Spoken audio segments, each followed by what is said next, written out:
If you've ever seen Tina Turner perform live, you probably thought that the Queen of Music looked very put together and happy.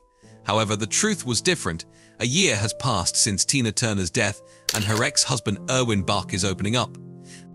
He has mustered the courage to share what was on his heart. Today, he is ready to talk about the journey not only with triumphs in the spotlight, but also about the past with Tina, which was not easy and weighed heavily on his soul. Erwin shows the layers of emotions hidden under the glow of fame and shares with us this difficult chapter in their lives. Entering the vibrant rhythm and blues scene, Tina Turner found solace and passion in music as a teenager, strengthened by her experience singing in a church choir. Her world expanded as she immersed herself in the local R&B scene, spending countless hours at Club Manhattan. It was there that fate intervened and made her meet a figure who would forever change the course of her life, Ike Turner, the legendary pioneer of rock and roll. Attracted by her undeniable talent and magnetic presence, Ike saw Tina's potential and invited her to join the group. Under the stage name Little Ann, she quickly became the shining star of their shows, captivating audiences with her soulful voice and dynamic presence. In 1960, destiny intervened in the most unexpected way during a Kings of Rhythm recording session. With the absence of another singer, Tina found herself in the spotlight, her voice filling the studio as she took the lead on a track that would soon become legendary, A Fool in Love. The raw emotion and power of her performance were undeniable, and the record was swiftly dispatched to a radio station in New York. Marking a monumental shift in her career, the song was released under the now iconic moniker Ike and Tina Turner. The impact of A Fool in Love was immediate and profound. It soared on the R&B charts, breaking barriers as it crossed over to the pop charts, a testament to its widespread appeal.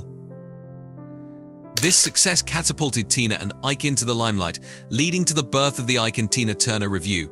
Known for their electrifying stage performances, the duo became a force to be reckoned with in the music industry. Riding the wave of their initial hit, Ike and Tina Turner released a series of successful follow-up singles, including It's Gonna Work Out, Fine Poor Fool, and Tra-La-La, La-La-La. Tina Turner once described her initial bond with Ike Turner as that of brother and sister. Then their relationship deepened one night when Tina felt threatened by another musician. Tina sought refuge with Ike, which began their intimate relationship, but soon Tina's life around him slowly turned into hell as well. Their relationship was already changing when Ike was still with Lorraine Taylor, his then partner.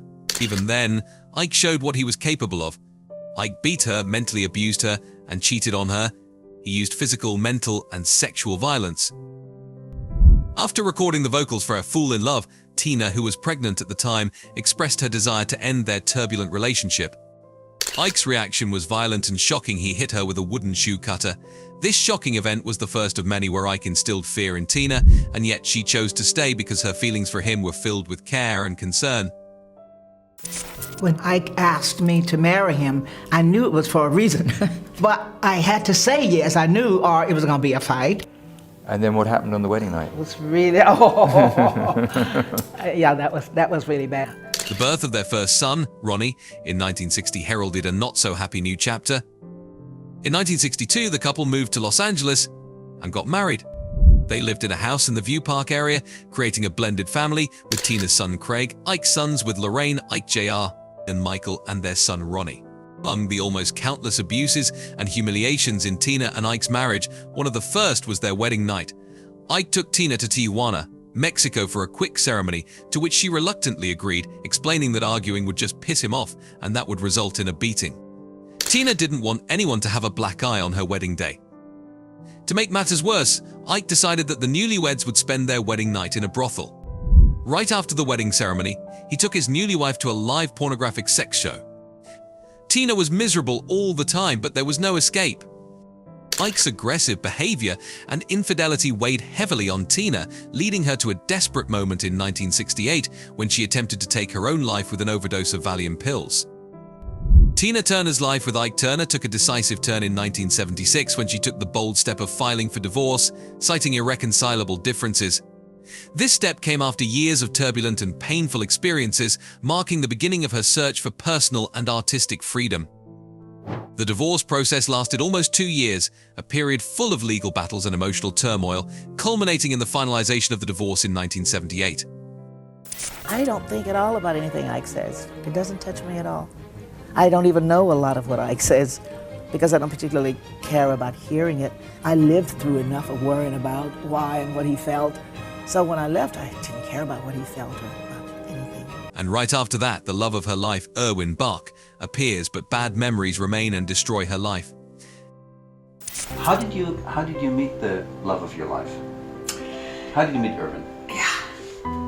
I was really tired.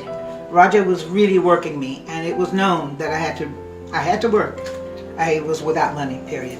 And this really unusual looking man, very young, pretty faced, stepped out from behind a column and said, "Hello." A new chapter in Tina's life began in 1986 when she met the German music director Erwin Bach. Bach, who was much younger than Tina by over 16 years, was sent by her European record company EMI to give her a warm welcome at Dusseldorf Airport. What started between them turned into friendship and then into love, but bad memories from Tina's first marriage were ruining their relationship.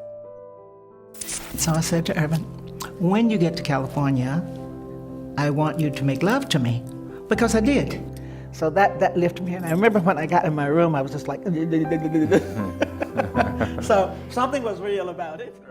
As the years passed, their relationship evolved from a simple acquaintance to a deep, romantic connection. Against the backdrop of their busy lives in the music industry, Tina and Erwin found comfort and understanding in each other's company. Their bond, strengthened over the years by shared experiences and mutual respect, has stood the test of time, but there were also difficult moments that spoiled their peaceful relationship. Bad memories from the past often disturbed Tina, making her feel bad and in a bad mood.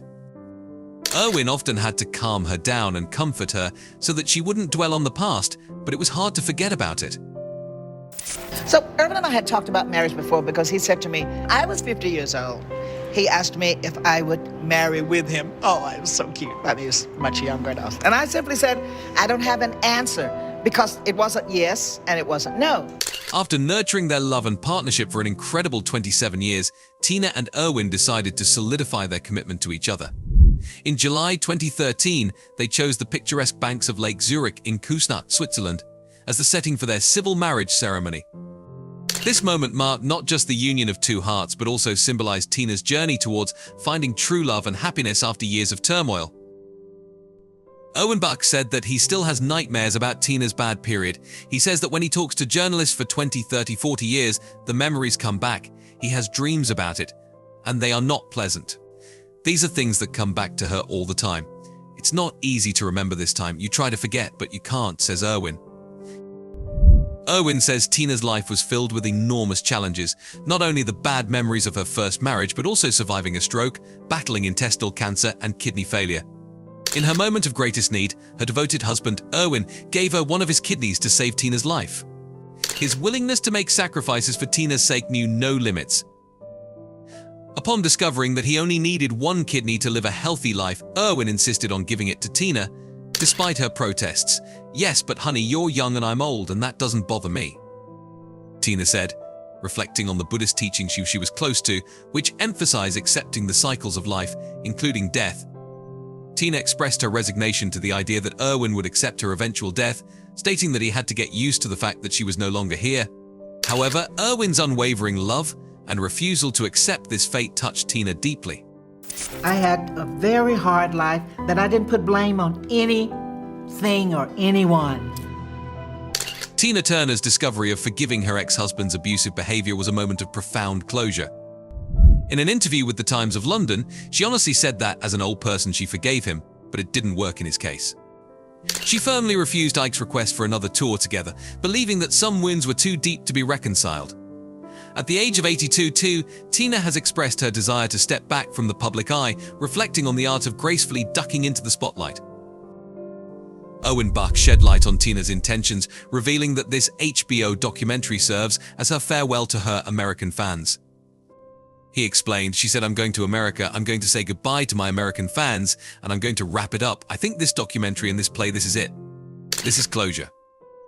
Tragically, at the age of 83, Tina Turner passed away on May 24, 2023, in her home in Küsnacht, Switzerland, near Zurich. Her legacy as a music icon and symbol of resilience will forever endure. Join us in paying tribute to Tina Turner's remarkable life and career.